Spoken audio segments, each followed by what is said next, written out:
Hello, everyone. If you like what I'm doing here, please consider subscribing, liking, and commenting. It would really help the channel out quite a bit. Thank you very much. In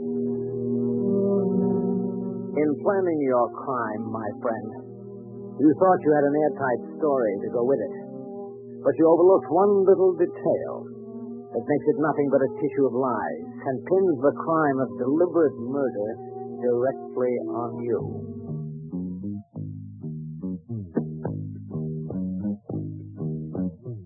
Good evening. I'm Bob Maxwell. With a mushrooming crime wave that is sweeping the country, we have invited Dr. Colin Doyle, a renowned specialist in forensic medicine, to bring us each week a case selected from his personal files on the parole board. Tonight's story, The Case of the Bad Actor, number 187 in the files of Colin Doyle, crime doctor.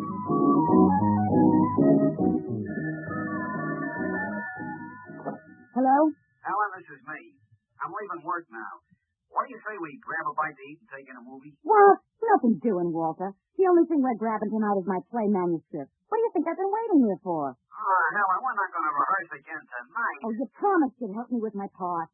It's important to me and you know it, so don't try and talk me out of it. Honest, I don't know why you want to fool around with a bunch of amateurs anyhow. The little theater group is not amateur. Yeah, I know, Oh, but... come on, no buts. This is my big opportunity, Walter, and nothing is going to stand in my way. Is that clear?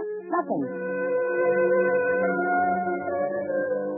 Alan, for the love of Mike, you'd think you'd have enough to do around the house without getting mixed up in the theater. Oh, now, Walter, don't be like that. You know how much this means to me. Oh, all right. I guess I won't get any peace around here unless I go through with it. What part do you want to rehearse? This last scene in the first act, where the husband has the falling out with his wife. Not that same scene again. Oh, I can't seem to get it right. Yeah, but it's so noisy. Last time you rehearsed it, I thought the walls had caved in and the neighbors was banging so hard. Never mind the neighbors. Oh, wait, here's the place right here. Okay. It's where the wife has just come home at 3 in the morning. Now, you ready? Yeah, go ahead. There you are. Some hour, I must say. So, you waited up for me, did you? Yes, I waited up. Do you know what time it is? It's the time I decided to come home. It is, eh? Why, you little tramp, I'm getting fed up with this. Now, isn't that just too bad? You're damn right it is. I won't have you going on like this. Where you been? Never mind where I've been. Take your dirty hands off of me. I'll take my hands off nothing. I'd like to wring your crummy neck. I'd like to see you try it. I'm warning you. One of these days, I'm going to... Hey, go to neighbors. What did I tell you? Never mind those crumbs, will you? I was going great. Let's take a flying jump. Come on, Walt. I was going great. Okay. Now, I'm warning you. One of these days, I'm going to put a bullet through that empty head of yours. One of these days, I'm going to spit right in your eye. Listen, you little... Oh, shut up! Shut up! Okay.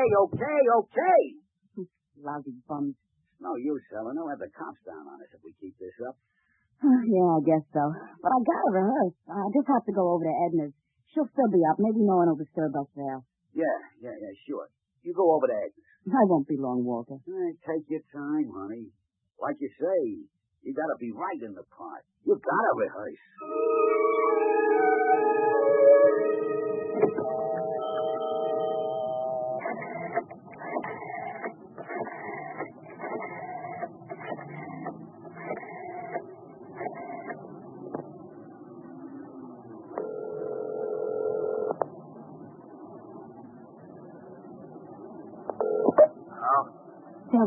Helen, I'm calling from a payphone. Where's Waller?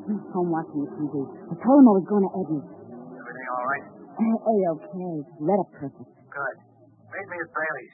I'll be there in 5 minutes.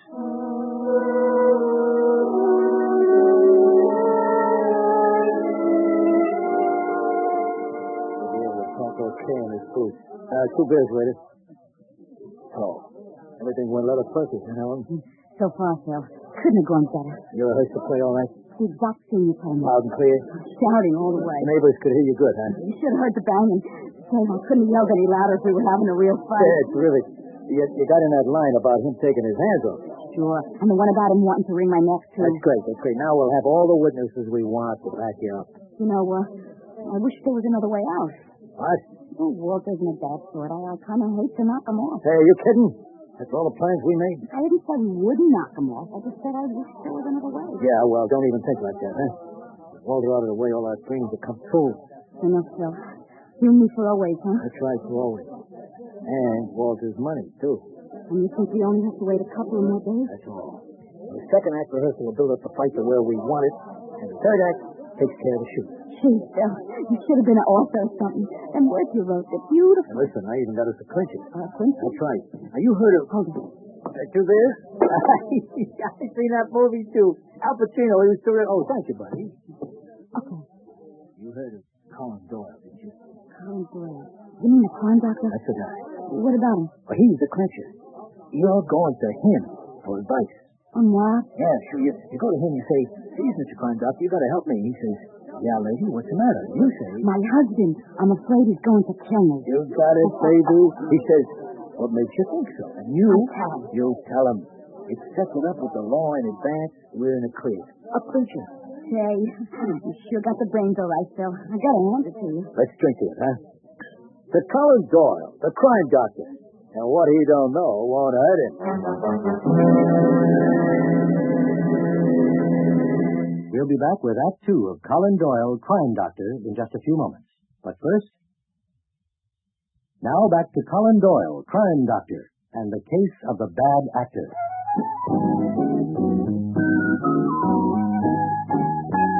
To Colin Doyle, the crime doctor. And what he don't know won't hurt him.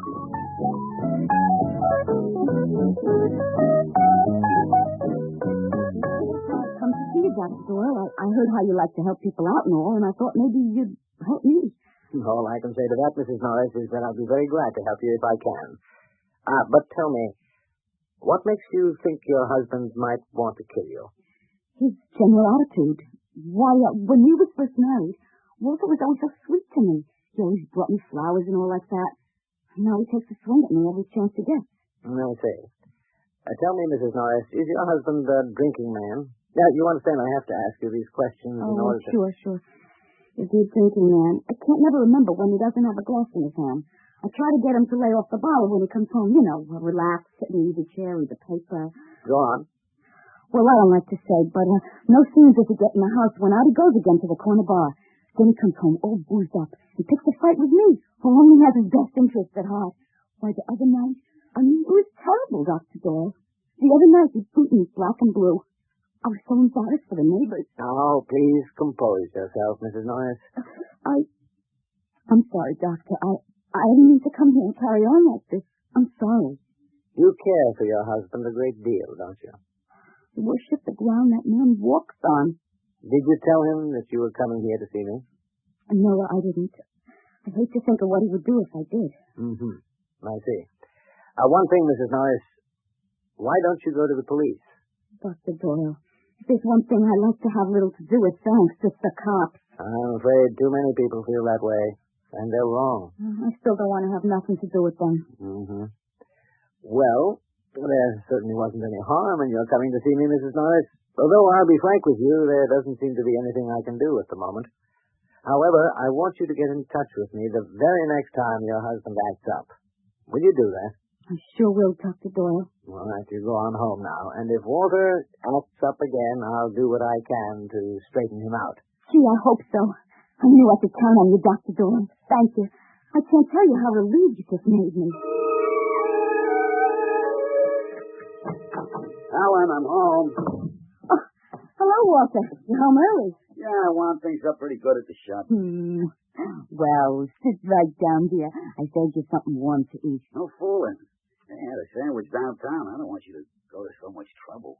There's nothing that's too much trouble for you, Walter. Just take me a second. Do anything special today? Yeah, just taking a movie with Edna. Yeah, what'd you see? Nothing worth talking about. By the way, your insurance premiums are due. I set them out for you to take care of. Oh, gee, thanks, honey. I don't know what I'd do without you around. Hey, does this smell good? Chicken pie, my favorite. Eat it while it's hot. I got something for you to do right after. Yeah? What? That second act, Walter. I'm still having trouble with it. Oh? Yeah, I thought maybe you'd rehearse with me. And just for a little while, you know. You wouldn't mind doing that for me, Walter, now would you?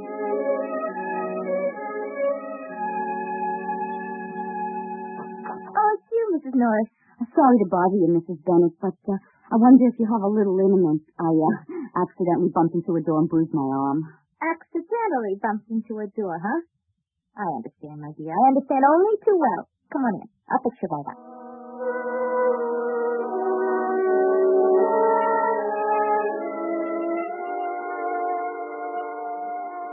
Anything else, Mrs. Norris? Some nice fresh peaches, maybe? They're on special. No, I think that'll be all. Thank you, Tony.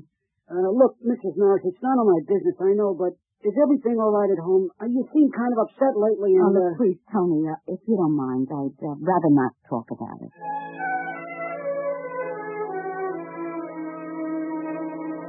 Well, that's all we wanted to say, Mrs. Norris. All of us neighbors. Now, you may not think so, but we know plenty about what's been going on around here. And all I want to say is, we're behind you, Mrs. Norris. And if there's ever anything we can do, well, we want you to call on us. That's all we wanted to say.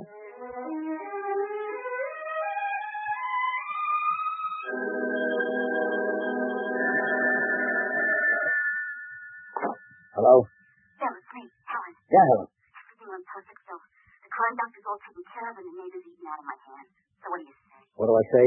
I say let's go, Helen. Tonight's the night. Tonight? Yeah, what's the matter? You're not nervous, are you? I don't think so. I sure be glad when it's over, though. Well, just remember all I told you and it'll be over before you know it. Did Walter mail in those insurance premium checks? I don't know. I know we signed them. Good. All you gotta do is rehearse that third act with him. And when you get to the gun scene, that's the curtain. In more ways than one. Okay, Phil. You do a good job, huh, Helen? Real good? I'll do my best. That's my girl. And don't forget to open the safety catch beforehand. I won't. Don't worry. All right, Helen. That's it then. So long for now. So long, Phil. And happy hunting.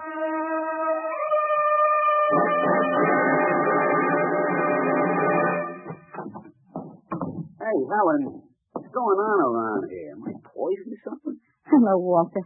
Whatever are you talking about? The neighbors. I just passed them in the hall. They act like I'm poison or something. Never mind the old neighbors. Put down the bag and give your wife a great big kiss. Why, sure, honey. Oh, now, wait a minute. What? No, you don't. You're not going to start that stuff again on me. No play rehearsing tonight. Oh, Walter, don't be like that. It's the third act, it's all. You'll be finished after tonight. Nothing doing. I promise you, Walter. Tonight's the last time you have to rehearse. Walter. Oh, if you promise, this is the last time. Cross my heart and hope to die. Walter, you're an angel. Yeah. Here's the script, page 116. Wait till I put on my glasses. Uh-oh. Look at this. I forgot to mail out my insurance premium checks. Oh. You take care of it for me, will you, dear? Otherwise, I'll walk around with them in my pocket all week. You know me. Okay, honey. Just leave them on the table there. Page 116. Yeah, 116. It's where Arthur comes home in a tantrum. He's had all he can take from his cheating wife, and he's going to kill her. You know, this sure is a creepy play. Here we are. 116. Okay, your line first. Uh-huh. Now, look, you. I want to talk to you alone. Well, we are alone, so spill it. I told you once, I told you 100 times, I don't want you running around. And I told you 100 times to mind your own lousy business. You're my wife. That's my business. So it's your business. You're stuck with it. Not anymore. I'm not. Oh. They go to neighbors again. Never mind the neighbors. Keep going. Not anymore. I'm not. I'm putting an end to it tonight. Don't you come near me. Put that gun down. I'm going to... Huh? Hey, that's not the next line. Don't come near me. Don't you touch me. Now, wait a minute, Helen. I must have lost the place or something. Take your hands off me, Walter. Walter, this guy's name is Arthur. Take your hands off me. You're choking me. Choke? What are you talking about? I'm not laying a hand on you. Stop. Don't. Put down that poker. Helen, stop that, will you? What are you doing with that gun? Help. Somebody help. Helen, put down that gun. Helen, no. Help.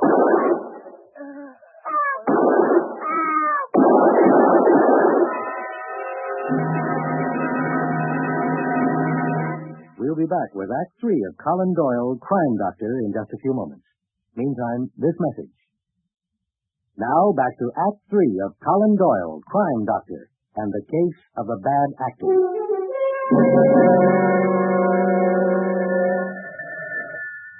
Colin Doyle speaking. Dr. Doyle, this is Officer Burke at the 21st Precinct. Oh, yes, Burke. What can I do for you? I'm calling for Lieutenant Kane, Doctor. We here at 101 Beckman Street, there's just been a homicide. A homicide? Where's Inspector Phillips? He was called to Washington to testify in some investigation, sir. Lieutenant Kane thought you might help us out. Oh, well, of course. What's the address again? 101 Beckman. Mr. Walter Norris. Walter Norris. Burke, tell the lieutenant that I'm on my way. Oh, glad you could make it, Doctor. Got here as fast as I could, Burke. Yes, sir. Lieutenant, the crime doctor's here. Good, be right with him. How did he kill her, Burke? He? Come right in, Dr. Doyle. He didn't kill anybody, sir. It was Mrs. Norris shot him. What? Well, that's right, sir. Hello there, Dr. Doyle. Good of you to come. First, take over from me inside, will you, please? Yeah, right, Lieutenant. Real good of you, Doctor. The inspector's in Washington testifying in a statute case, and I'm in something of a bind. So Officer Burke was telling me. He also said it was Walter Norris who was shot, not his wife. That's right. What do you mean, not his wife? We'll get to that. Oh, his wife did the shooting. 3 bullets ripped across the chest. She did a real thorough job. Murder? Self-defense, as far as I can make out. Self-defense, eh? What's her story? Let her tell you. But I may as well warn you, she hasn't been very coherent up to now. Pretty hysterical. The kind of reaction you'd expect. I see. What's this over here? Contents from the dead man's pockets. Mm-hmm. The handkerchief and wallet were taken from the pants pocket. That envelope contained signed insurance premium checks. It was in the breast pocket of the jacket. And the keys were in the right jacket pocket. Nothing special about any of it. Mm-hmm. Well, shall we go in? Of course.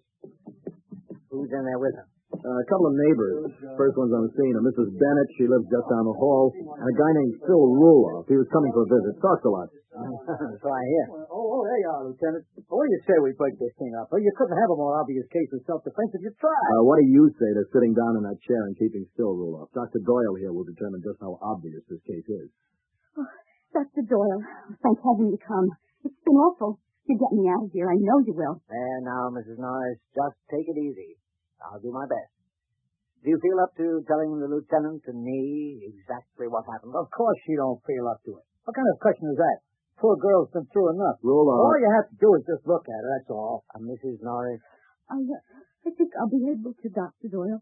Helen, all I got to say, you're within your constitutional rights to remain... Ruloff, if you don't keep that mouth of yours closed until called on, I'll be within my constitutional rights to have Officer Burke close it for you.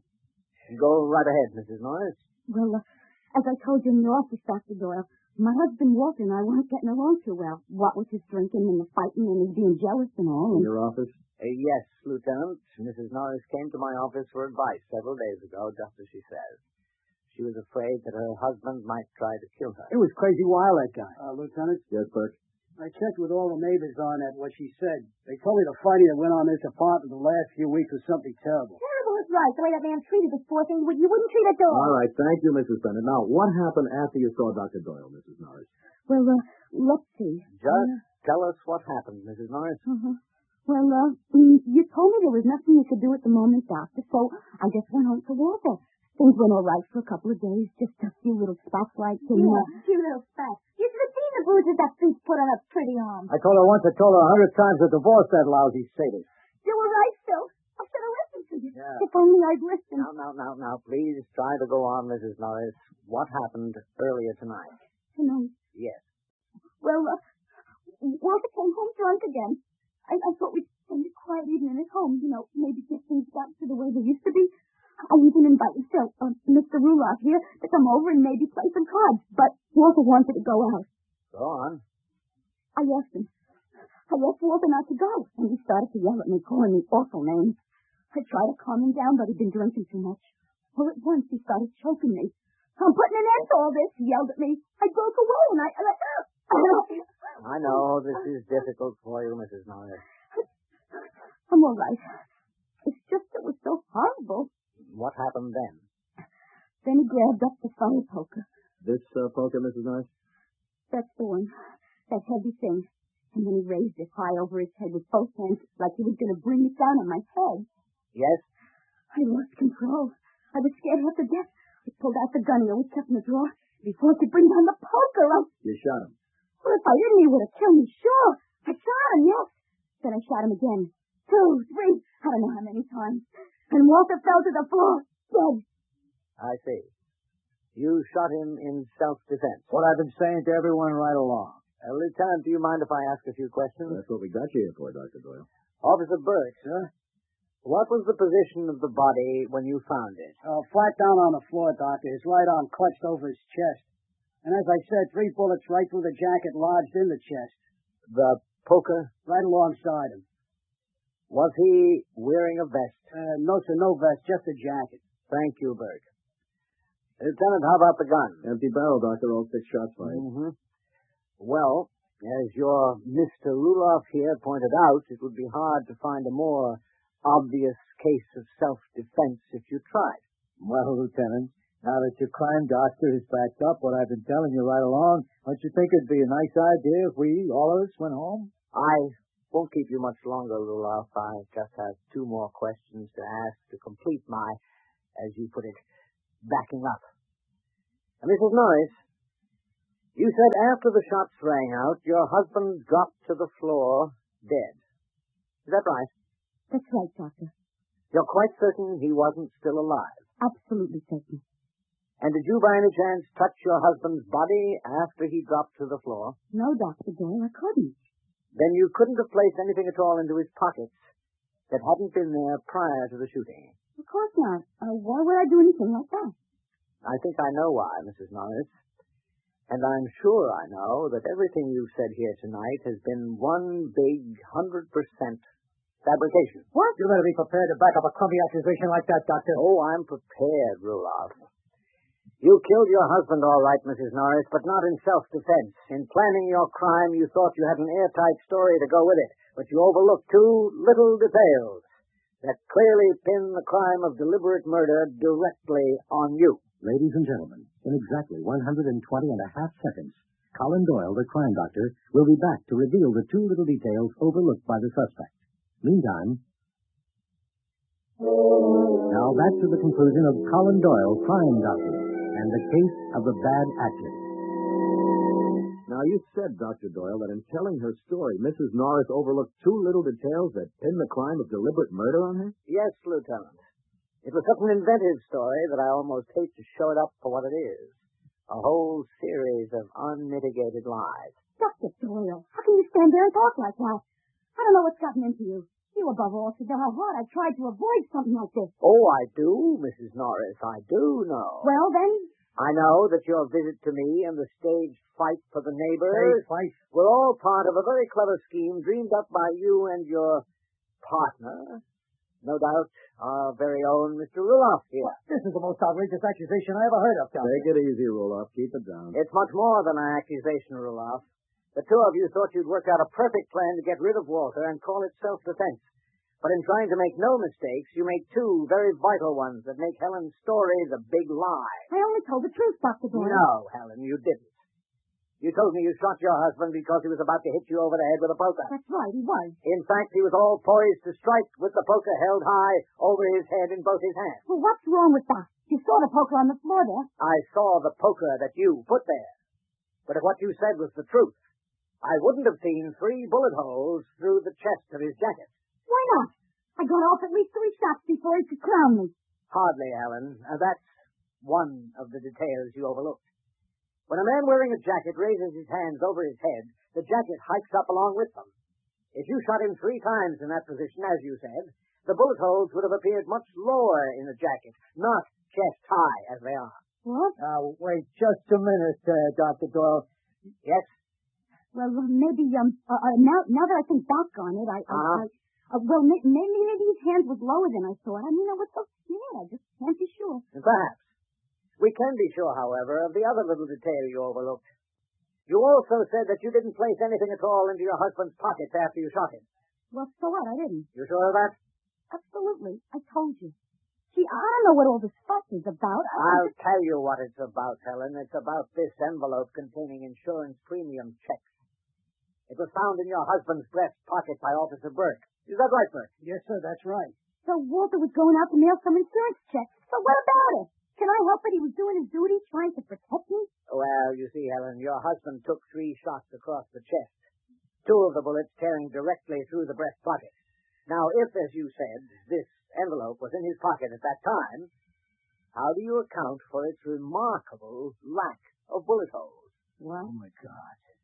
You thought those premium checks lying around loose might suggest a possible motive for murder, So after you shot your husband, you stuffed the envelope back into his breast pocket. That was the vital detail you overlooked. Hold it, the body, and hold it. Before either of you has anything more to say, I want to warn you that anything you say from now on can be used against you. I'm holding you both on suspicion of murder.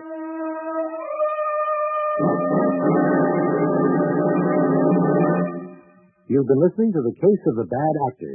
Tune in tomorrow for Counter Spy, CIA. And next week at the same time for another exciting deduction by Colin Doyle in The Case of a Bad Penny. Colin Doyle, Crime Doctor, is written and directed by Jack Anson Fink. Technical direction by William Taylor. Technical consultant, Detective Sergeant Kevin Hallinan of the New York City Police Department. Production by Robert Franklin and Cinema Sound Limited, in association with the Chicago Tribune, New York News Syndicate. Until next week, then, this is Bob Maxwell with a final word of caution from the Crime Doctor. If you listen at the keyhole, you may hear news of yourself. Good night.